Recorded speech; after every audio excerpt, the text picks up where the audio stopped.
2015 X3 headrest, active headrest as BMW calls it.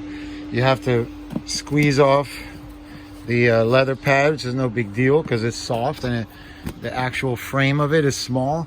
Do not bother taking these screws out. Keep the frame this way.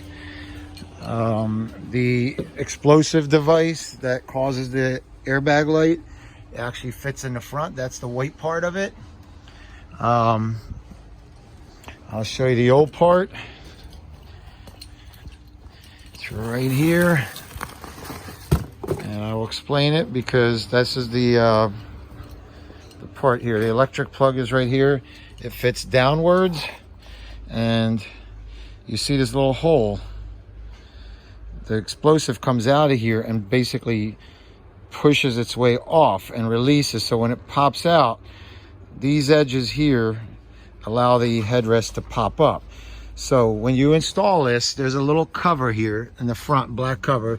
You snap this cover off first from the bottom. You unsnap it, and this part will be wiggling around loose, you know, from the exploded one. When you reinstall the new one, you see these grooves. You got to snap it into the clip.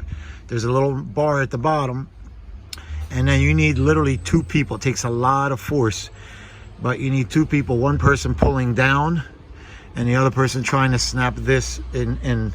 But you got to remember, these edges have to pass the black edge inside of here. Now, to bring it down, there are two clips in here, and the clips are right here. There's a clip in here. You have to squeeze this away, and another one here to release that one. So you have two clips that you must release as you are compressing this down. And this sucker needs to go way down, or you're not going to get that thing in. It takes a lot of force